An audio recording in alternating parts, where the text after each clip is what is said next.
apik tenan. Wah, wis tarik ses. Semono. Semongko.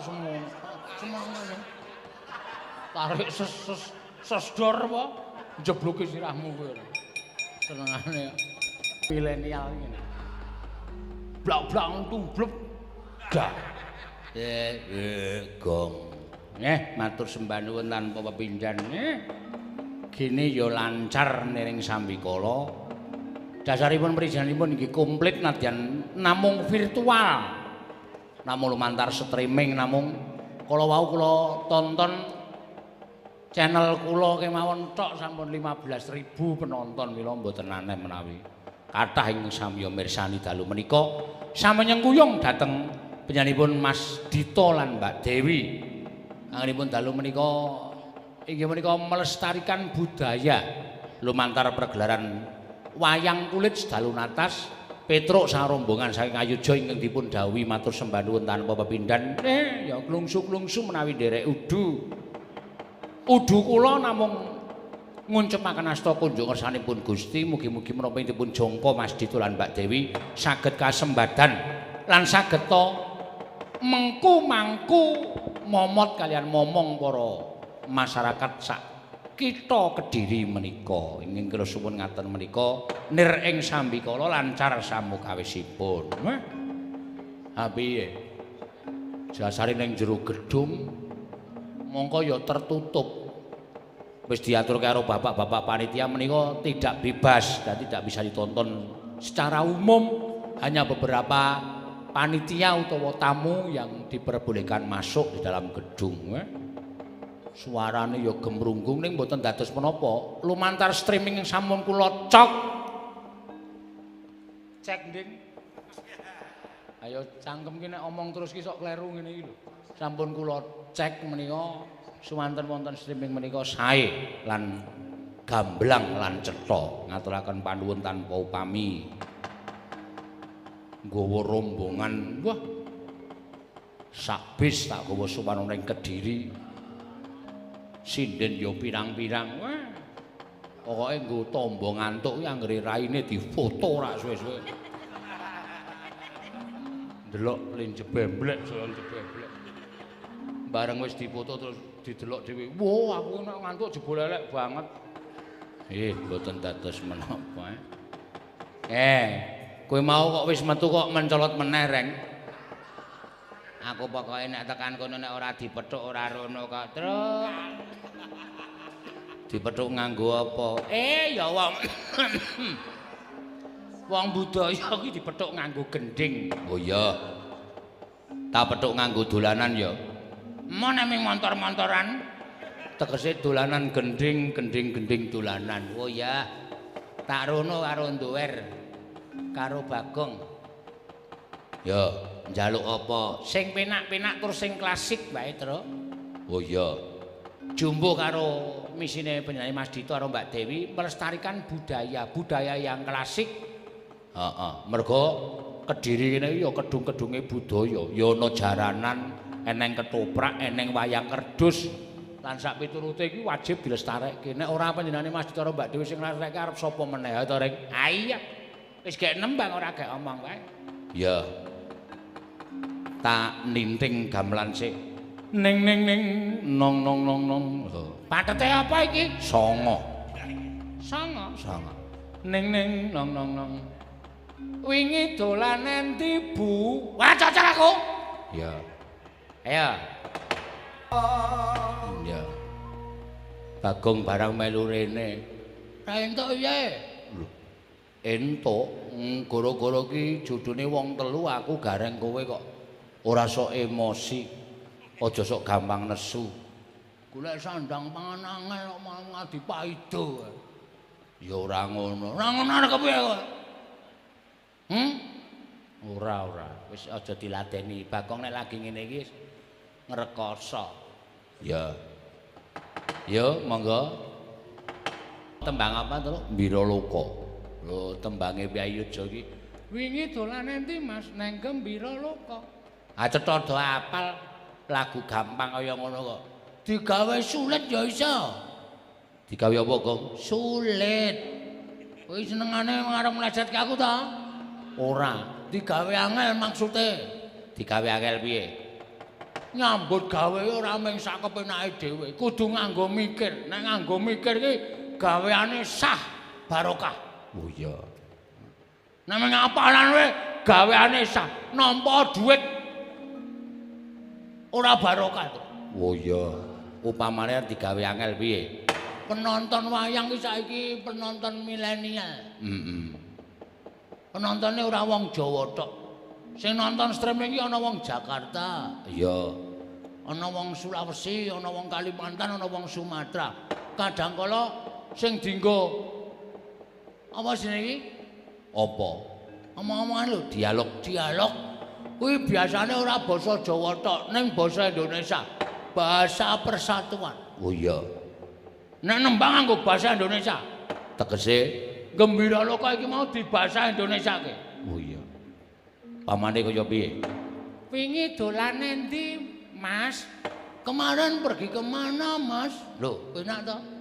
Men do paham kabeh karo tembang-tembang Jawa. Oke, cocok aku. Ayo sindene. Siap. Kemarin pergi kemana, Mas? Kowe nyaut bahasa Indonesia lho. Ke Gembira Loka hari Minggu ini. Terus gajahnya ada, ontanya ada, kera-kera ada. Sasat kewan, semua hewan. Apa-apa ana, semuanya ada. Ingin berlayar, waduh, ada bandulannya. Ayunannya ada. Ingin jajan, cekaknya.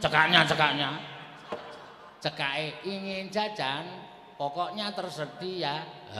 Terus dipikir dhewe. Ya.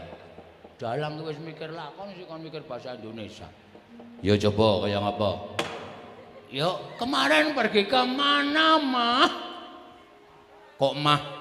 Jenenge Gimah. Ayo guys. Kemarin pergi ke mana, Bu? Ayo, dateng cekikik. Patani kabeh. Wah, kejem tenan bae. Kemarin pergi ke mana, Bu? Sindan-sindan wis kulino saba kutha. Sing gaweane saba kebon. Sapa? Wiyaga. Wiyaga. Ayo, nek nganti do iso tenan sesuk tak ampirke rumah makan mie ayam. Ame rumah makan mie ayam dipeng-peng ora. Sak piring wong loro. Walah alah Gusti Allah. Wong kok medhite kaya ngono. Mula aku iso tuku apa-apa. Yo. Yo sing lanang siji lur rasa kesusu-susu alon cakepane sing cetha. Ya. Siji loro telu ya. Semuanya ada. Sesuk ora numpak besku.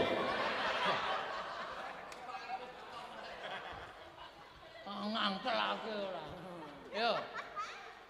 Gajahnya ada, ontanya ada, kera-kera ada. Terus, kowe dawang ya Jawa ngendi ta? Asline iki jenenge Gembira Loka, ora Jembira Loka. Sapa sing muni Jembira Loka? Tonyo sirahe. Pelecehan. Wah, ya. Goblok-goblok ya, Bang. Goblok-goblok. Ayo, saiki ora tak bagi mbok nyiji ndak do tumandang. Engko nek aku mayang nang Jakarta ora iso bahasa Indonesia. Ngisini-sini. Iya, penting kuwi. Penting kok nek mau tanya apa? Kuwi lho, tempat transit ki ana sing takon, mau tanya lokalisasinya di mana? Ah, tempat transit kok lokalisasi. Lokasinya di mana kok lokalisasi? Goblok banget ora. Ha sing ditangkoni ya jingkat to ya. Heeh. Ayo, sing gambang, sing cedak sound system, ayo anggere ra iso, sesuk ngebis dhewe. Jan Bagong nek karo penabuh nek ado disantai dan ngarso. Karepe ki tekan gone ngopi. Omong-omongan. Gojek. Ngono kok dipeng-pengke ora. Mbok latihan apa ngopo? Ha iya. Anggere tekan gone do seneng banget. Wah, ngopi kok. Ha nang dene iki dikon nyambut gawe kon ngopi ora. Kon ngoplok sirahe iku. Ora. Ayo. 1, 2, 3 ya. Ingin jajan. Ayo. Boros nacane ngono kuwi. Apik ya. Ora pati nek mau. Ayo. Ayo karang suasana iki ya pancen ora sosok kudu mendukung kok, Tru. Iya. Sing jeneng wayang, heeh. Kuwi ora iso pisah karo penonton. Oh, ngono ya. Iya. Dadi kesatuan antara dalang, pengrawit, penonton itu menjadi sebuah kesatuan. Oh. Ngono lho. Ramening penonton ki iso marai dalang iso berpikir lebih keras, lebih jernih, lebih bagus untuk membuat sebuah cerita. Ngono ya. Iya. Ah coba kowe virtual terus ngono kuwi. Ki mengkari ngenteni Covid iki lunga kok, Tru. Nek Covid lunga iki bakale dhewe iso pentas terus. Pentas ning jaba maksude. Ha iya. Ya ndedonga. Wis ben dina. Ha iya. Nembang gong. Ya. Ana pamundutan saka WhatsApp. Oh iya, diwaca ndak gelo sing nyuwun. Wilujeng dalu nderek mirsani lumantar streaming nitip salam kagem keluarga besar NPII. Oh iya, New Pancairama Indonesia. Saking kula Mas Purwanto pimpinan New Pancairama Indonesia dan Campur Sari Poncolaras. Request lagu lali janjine matur sembah nuwun. Oh iya, engko diaturake. Heeh, sasa kuwatir. Sing wigati sing alusan-alusan sik terus. Ya. Ngaturke apa? Nyuwun suarane Mbak Ika. Heeh. Tokon sing klasik coba Mbak Ika. Coba Mbak Ika sing klasik. Rasa sing angel-angel terus. Nyuwun Sinom Parijata Pelok. Wah iki anggere geronge rampak. Mesti top. Neno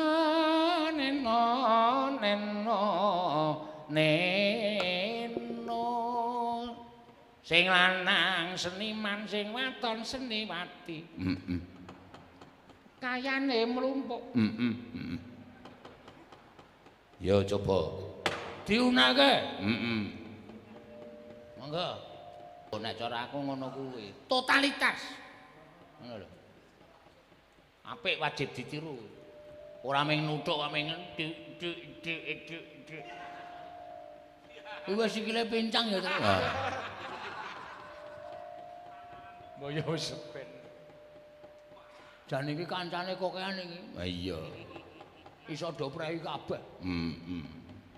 Mengempule loro. Ha iya. Sing siji mung nyuwuki. Sura kemringet blas. Sesuk nek madang kon separo wae. Iya. Kuwi senengane karo kanca rak pilih sih to. Apa kon madang kok separo wae iki njur apa ora mesake apa piye? Mbok men saiki nek musuh mesake ngono jan ora komanan tenan. Gane kambil gading bejane sing lagi nyanding nanging kudu eling. Peduli apa? Ora eling mbok men. Cah nekat tenan ora.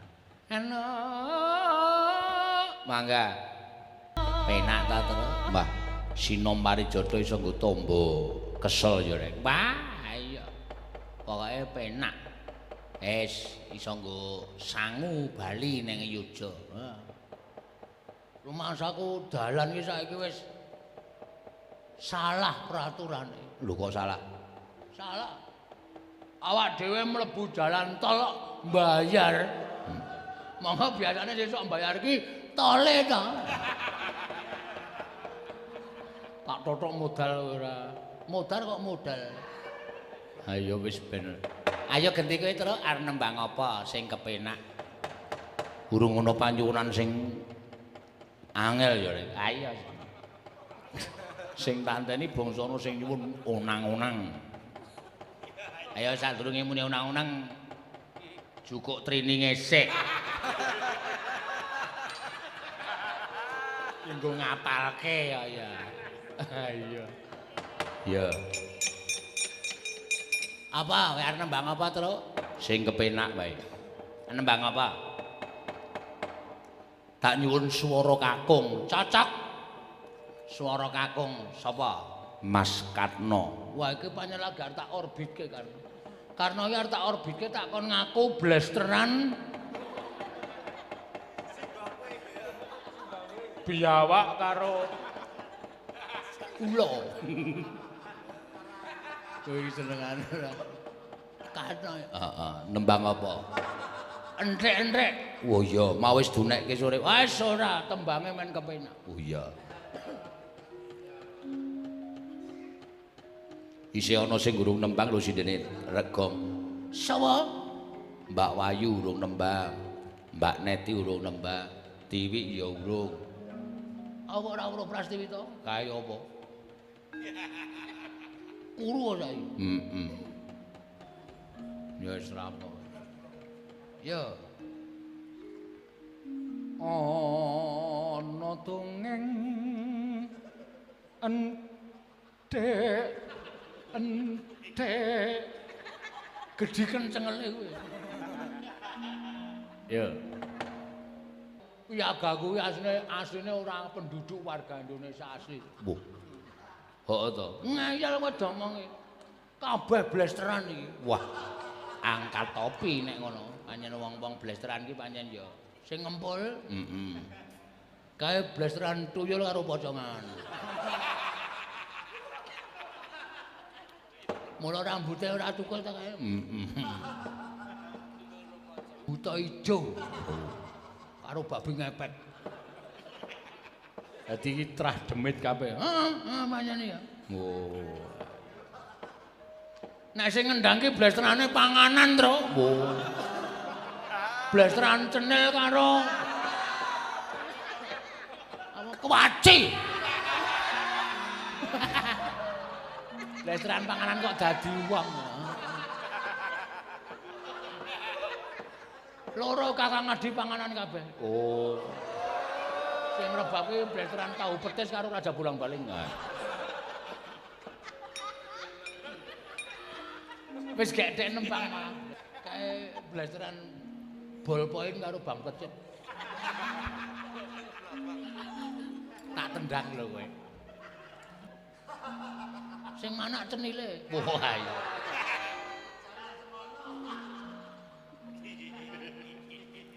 Kuwi nek ora dong rasa sok muni to. Aku jane saya kepengin nembang ning mesti tak salahke. Dianggep aku ki wong sing ora tau bener.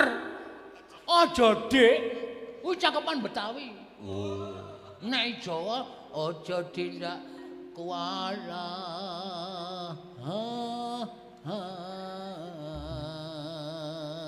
Oh, terus tak njaluk sak cakepan karo Katno ya. Heeh.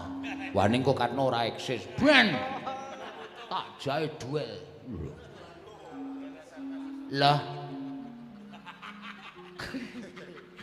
Iya bener kandamu lali sumber waras bis malam nabrak ndasmu ora nesu rek awak jengkel karo Cahyo. Yo lah iya ayo pur ibu-ibu.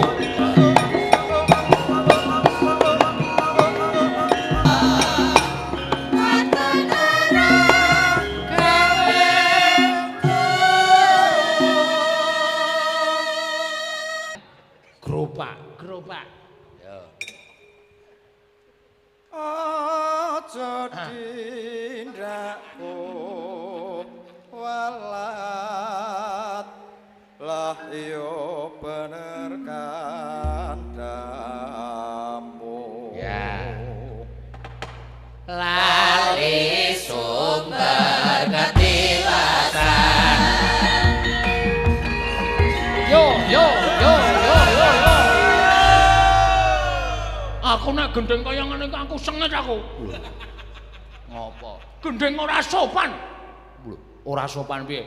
Umume sing apik iki lali sombar kedewasan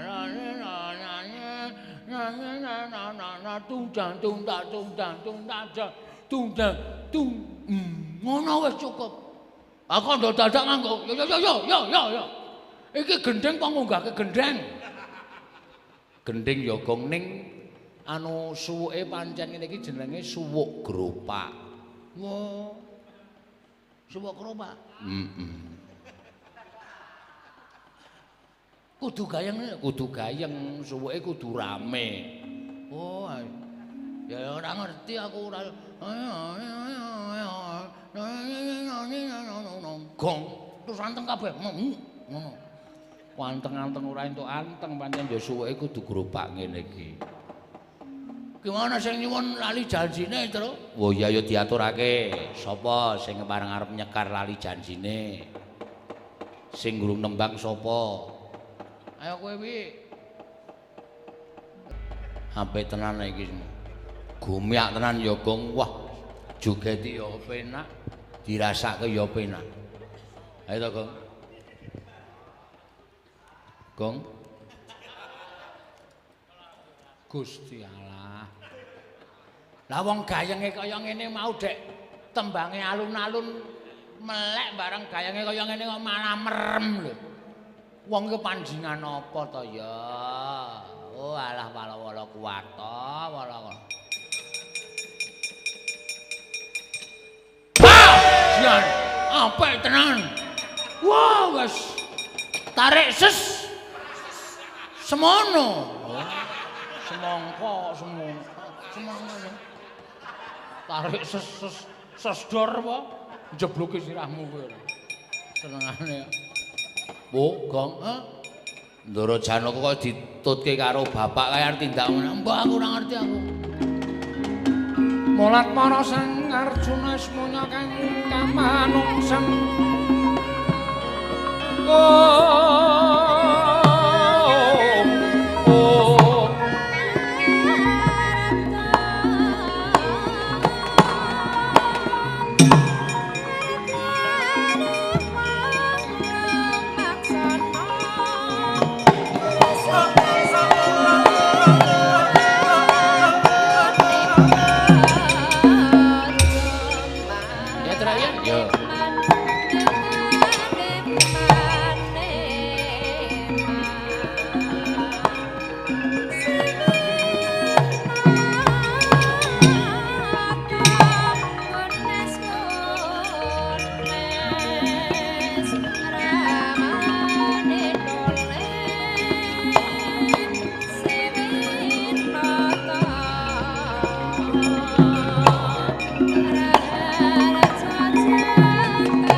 Pandan moncar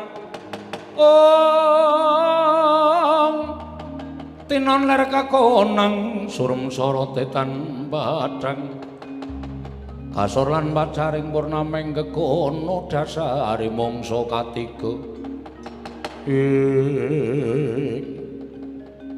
gawi kaget laku ning Arjuna katrenjuh ana cahya papat cacahe ingkang dak sawang katon kaya wujuding menungsa nanging bareng tak kedhepake netraku bali wujud cahya meneh. Iki bangsane ngopo? Nuwun sewu Raden, kula ingkang mandhegani rencang kula tiga.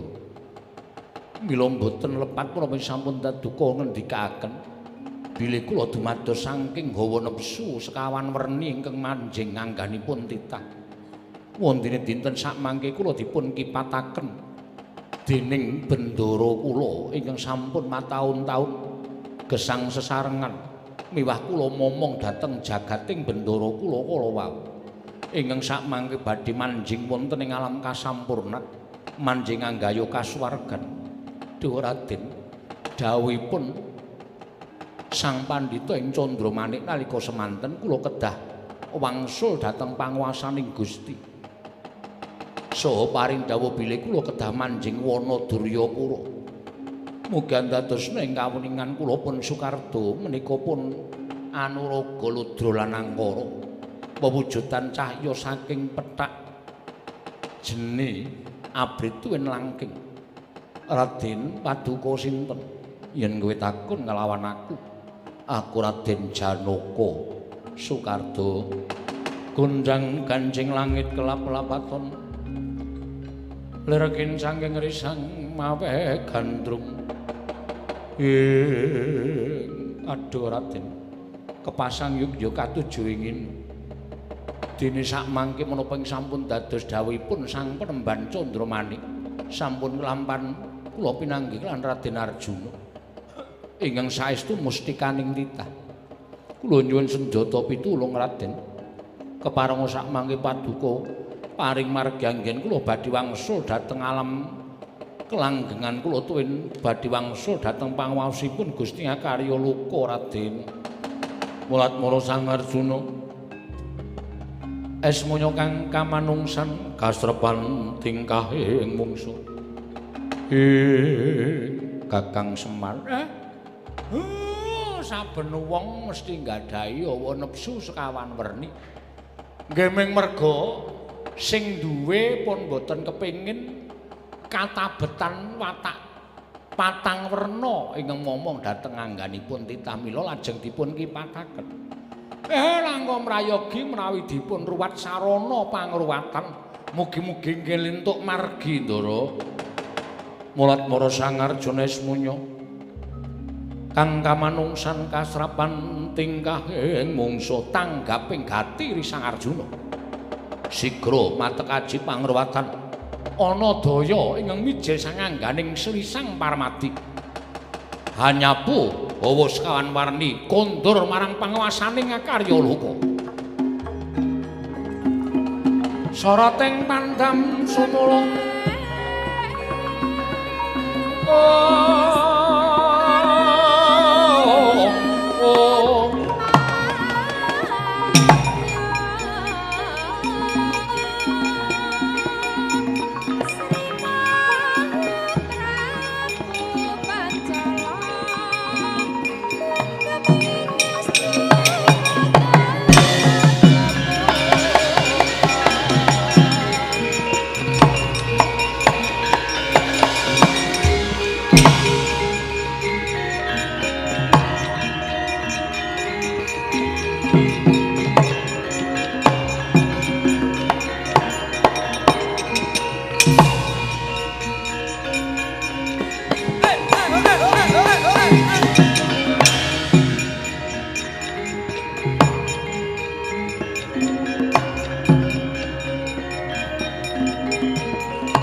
Yat langening kalengguan gelar pandaan munsar tinon lir kekonang surem sorot etan padang om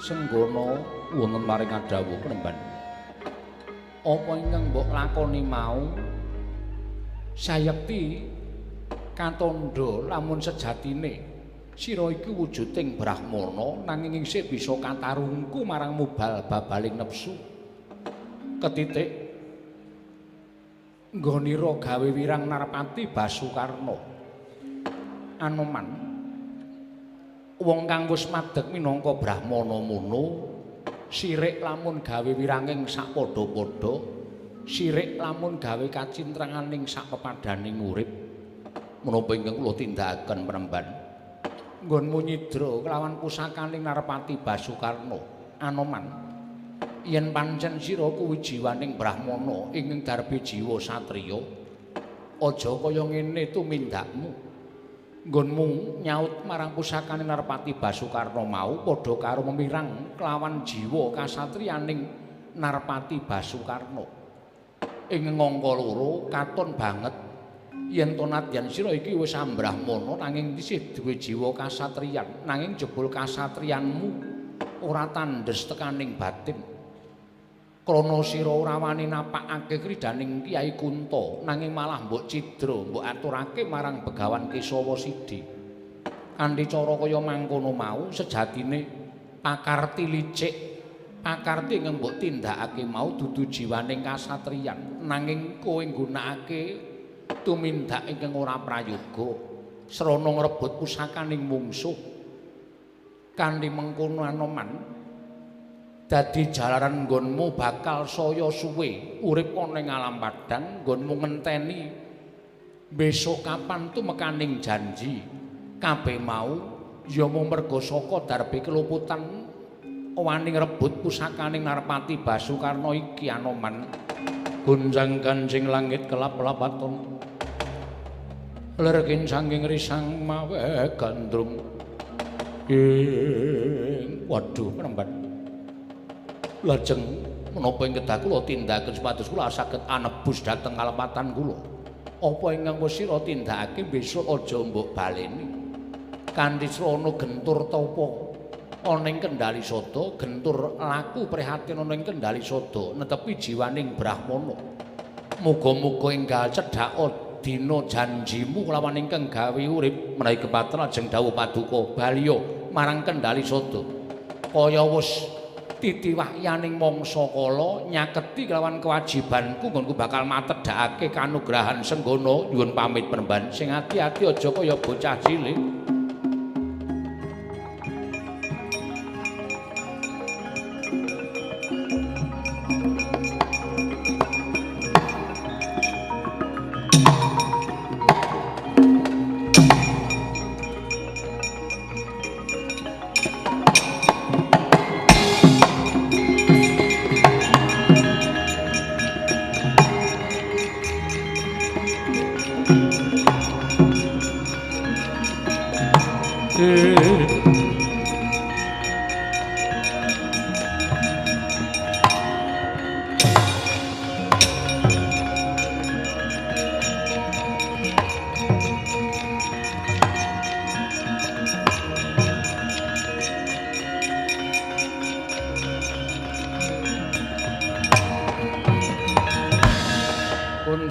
manjing langit kelap-lapatun lir kincang ing risang mawe gandrung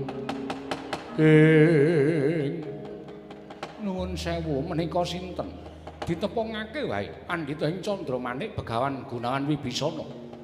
Oh Maduka Penemban Gunawan Wibisana iya ancen kepara nyata. Kowe sapa Penemban? Kula Pandhita ing Kutha Runggu peparab Begawan Kesawa Sidi. Ngertiya? Lamun laladan Kutha Runggu kene iki wewengkon negara ing Singgela. Wewengkon negara ing Singgela. Mula yen pancen kowe kepengin madheg Brahmana ing Kutha Runggu kudu nyuwun dipalilaing Ratu Gusti Newong Singgela ya kuwi Prabu Bisawarna. Gandeng Prabu Bisawarna kuwi atmajaku mongko aku duwe kewajiban kudu melu mranata marang para kawula. Mula kowe tak anggap luput. Ayo kukuta lemu dadi Brahmana ning Kutha Runggu. Kowe golek papan liyane. Nuwun sewu Penemban, sak ngertos kula Kutha Runggu menika kebawah keperintah negari Ngastina. Mila kula nyuwun pamunten menawi jengandika nganundung dhateng kula mboten badhe kesah. Lho, kowe wani karo aku. Mboten badhe kula nyebar winiing memengsan kelan jengandika Penemban Gunawan Wibisana. Nanging kula nuwun sewu menawi jengandika meksa dhateng kula nyuwun pamunten paripaksa monggo sak kersa panjenengan kula ladosi Penemban.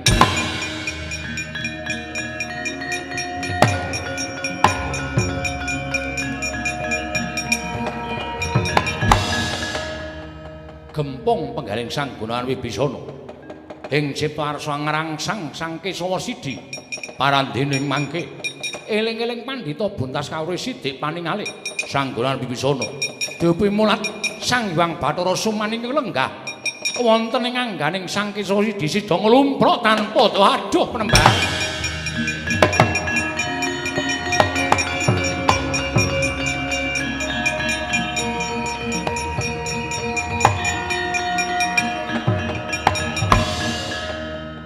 Yata laruta saking kutha Sang Kurakala yen namata Sang Sri mboten nyana babar pisan bilih Paduka pangeja wantahing Sang Hyang Bathara Suman ulun kula ngaturaken sembah pangabekti kula kunjuk. Iya Gunawan tak tampa ora lihat pangestu Kutampanana iya kula pundi nggo jimat malah kepasang yogya katuju ing ngene. Bilih saparan-paran anggen kula lumampah mengajab kula pados kasampurnane wadene. Samangke pinanggilan Paduka Hyang Pikulun Bathara Suman. Ulun kula nyuwun pitedah wonten pundi kasuwarganipun Gunawan Wibisana Pikulun? Pandhita kang kinarya wangsit pindha kombang. Pindha kombang ngajaping tawang susuh angin ngendi nggone.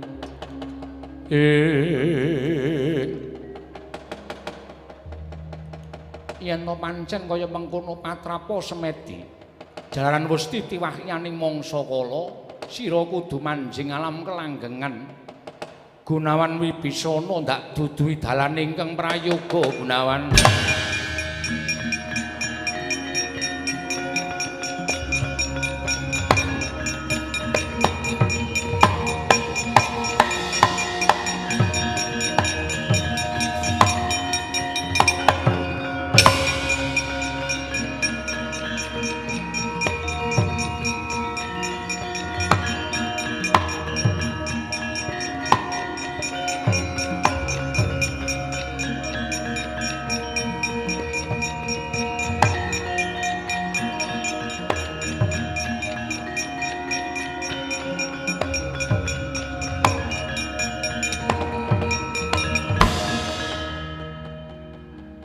Wonten satriya bagus ingkang minggah wonten ing pertapan Kutha Runggu.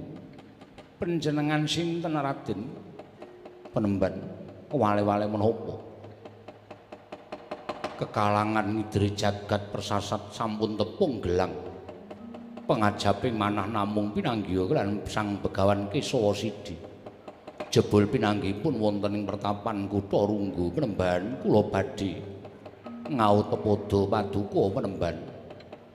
tegesipun kula badhe suwita. Nuwun sewu panjenengan sinten?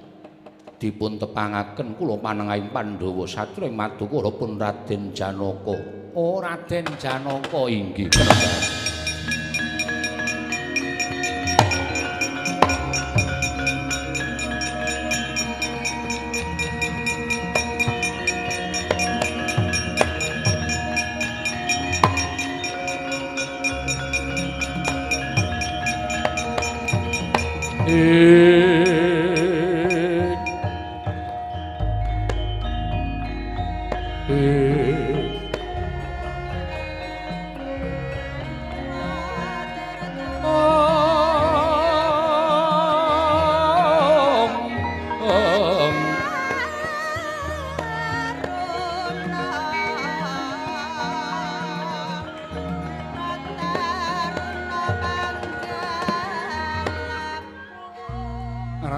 Paduka ingkang kula upati paduka ingkang tansah gumana musik wonten ing manah kula lan sakmangke sampun titiwanci kula matedhakaken kinalya rantaran tumedhak ing pepakem Makutha Rama mugi andadosna ing kawuningan menapa ta winastan pepakem Makutha Rama Makutha menika agemaning Nalindra Rama menika sang marteng jagat Prabu Rama Wijaya ingkang kawasa ngratoni Triloka wondene pepakem menika kala wau ingkang sampun nate dipun jarwakaken dening Sang Nata Prabu Rama Wijaya dhateng rayinipun Prabu Barata inggih Raden Barata wondene pepakem menika kala wau wonten 8 cacahipun winastan Hastabrata ingkang angka setunggal pengareping kawula kedah nggadahi watak setunggal Surya kaping 2 Candra kaping 3 Kartika kaping 9 Mendung kaping gangsal Angin utawi Maruta kaping 6 Geni kaping 7 Samudra kaping 8 Bumi werdinipun Surya darbe watak panas nanging ugi dados rananing dumadi tiyang jumeneng Nalindra kedah tansah anetepi wataking Surya. Liripun panjenenganipun nata kedah mamardi dhateng saisining praja. Supados sami sregep ing gawe ingkang pesananipun tiyang sak praja wau sami ngunduh kuruping pakarti. Angka 2 Candra utawi rembulan pakartinipun amadhangi ing pepeteng watakipun aneng semaken. Mekaten ugi jumeneng nata kedah tansah bisa anetepi wataking rembulan. Nalindra kedah saged wayah pepadhang dhateng para kawula ingkang nandhang pepeteng dene tumindakipun pangrengkuhipun dhateng tiyang sapraja dipun anggep kulawarga. Angka 3 pambegipun Kartika utawi Lintang minangka pepasrening wanci ratri mangsa sepi. Lakunipun dados anengaraning mangsa kala. Semanten ugi jumeneng nata kedah demen ulah kasutapan sarta saking tumindak boten kenging singlar saking kautaman.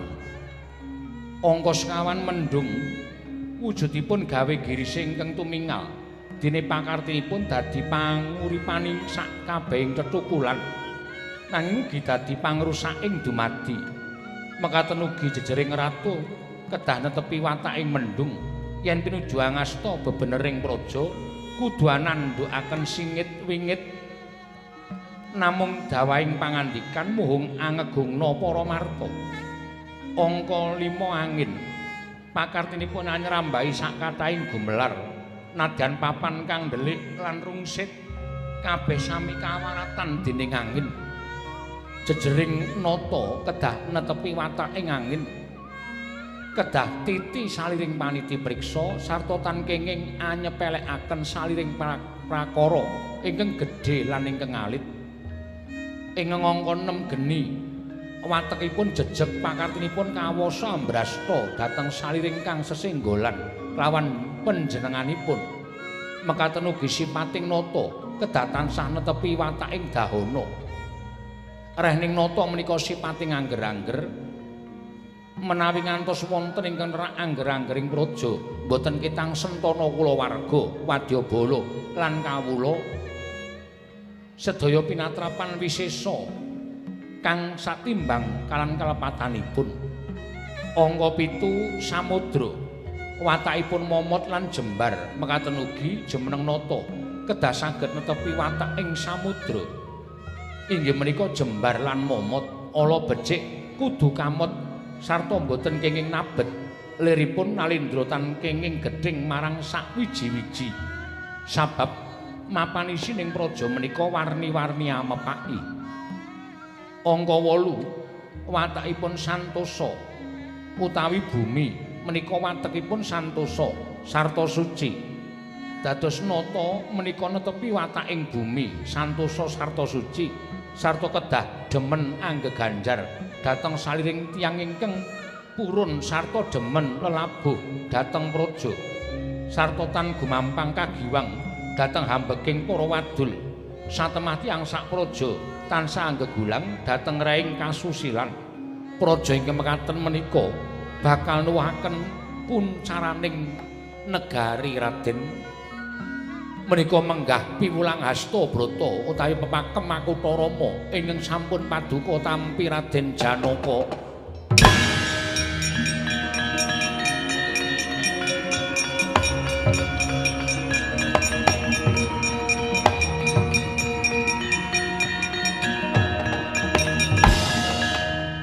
ngaturaken panuwun ingkang tanpa pepindhan dinijeng andika menemban sampun peparing pepakem Makutarama mugi dados sarana tentreming jagat sawigum kula nyuwun tulung Raden bareng paduka menemban pusaka Kyai Kunto kakundurna dhateng kagungan nata ing ngawangga Raden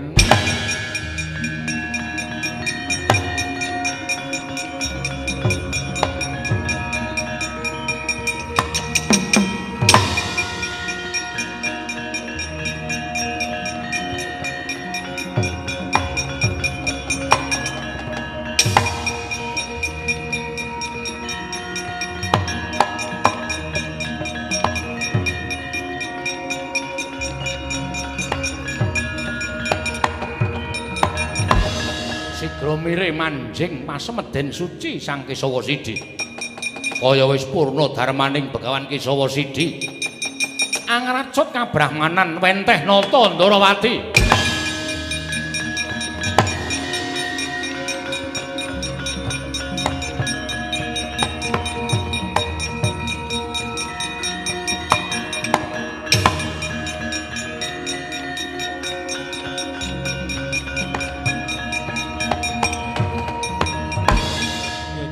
Dewa Bathara jagat pangestungara Arjuna ora tanggap lawan kahanan ya Yayi syukur pun ngangkang melu seketi jumulung dene Sadewa pikantuk pepakem Makutarama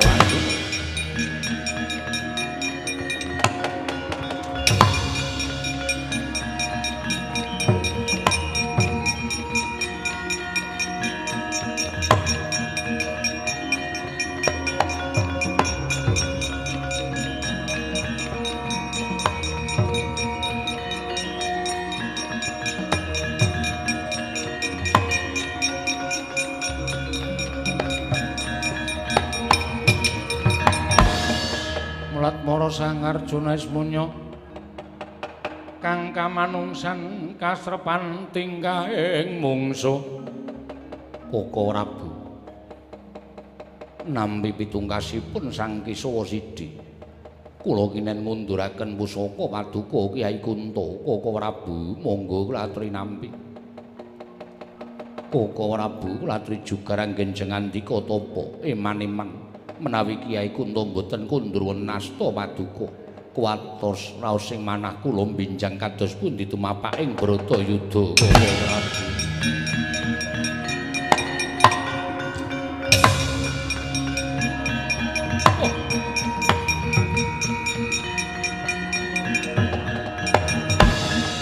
Jagat Dewa Bathara jagat pangestungara lha ta Arjuna mbalekake pusaka tembungmu sithik nanging nyocok ana ing ati ya Yayi tak enteni wahyaning mangsa kala Janaka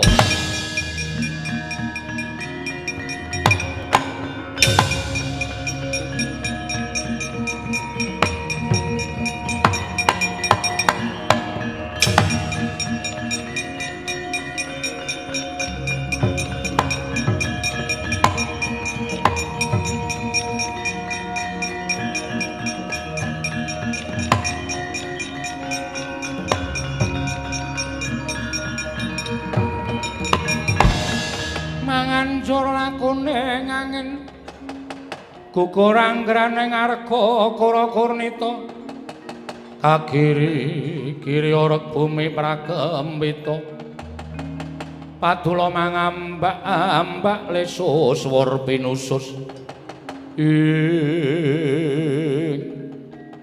jumeneng angger gancang nenggeri Sang Werkudara kinan angulari tindah ingkang rayeng Madukara mapan wonten ing wana Duryapura ingkang tumiyup saking dirgantara niki Sang Kumbhakarna.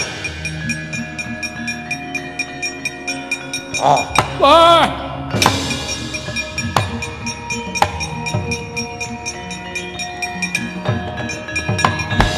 Utawa tata gati Wisraya Indriyaksasara Maruta Pawana Bana Margana wah ana wewujudan merpeki lawan aku iki sapa wah tepungake Raden Tilasatra ing panglebur gongsa aku Kumbhakarna iya kowe sapa satriya ing Jodipati Raden Werkudara. Oh, Raden Werkudara. Iya. Kepasang yugya katuju ing ngene. Dene Raden Werkudara ketemu ana ing kene. Lelakno aku tak mancing ana ing awakmu netepi lawan darmaning kasatriyanku ingkang urung rampung lan durung purna. Aja enak kapenak. Kondang wis ngumandhang ana ing jagat. Satra ing panglebur gongsa wisatria ingkang digdaya sekti kalintang teka bareng kowe bakal mancing angganing Werkudara.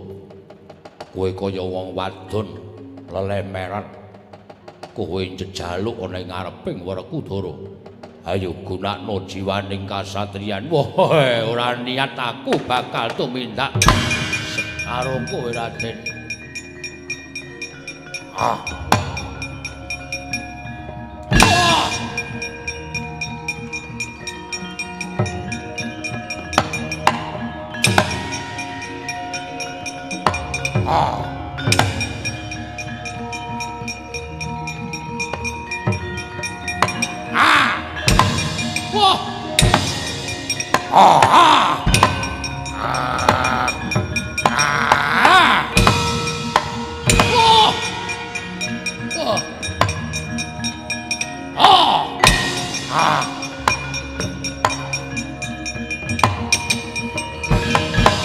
Cinandak dening Sang Werkudara Sang Kumbhakarna parandene angon kedheping netra Risang Werkudara sigra manjing angganing Sang Bratasena kaget nenggih panenggak Pandhawa. Weh!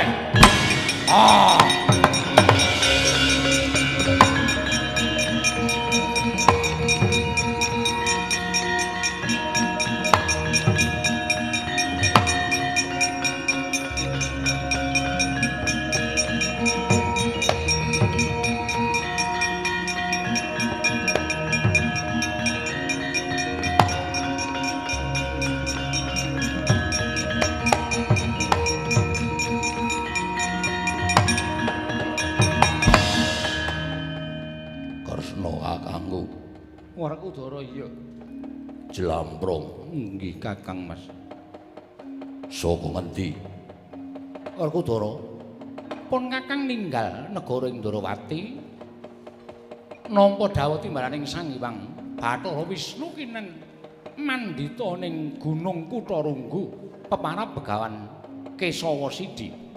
Wondene kewajibane matedhakake pepakem Makutarama. Wah, sapa sing nampa pakem Makutarama? Sing nampa adimu Janaka. Syukur Janaka. Yen to wis entuk apa sing mbok upadi, ayo tak kanthi bali marang Praja Ngamarta.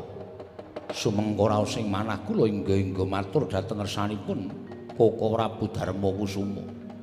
Kakang Mas, mugi saged damel tentrem negari Ngamarta nir ing Sambikara. Gemah haripah lo jinawi krana pepakem Makutarama menika. Wah, yo tak jaluk pancen kaya ngono.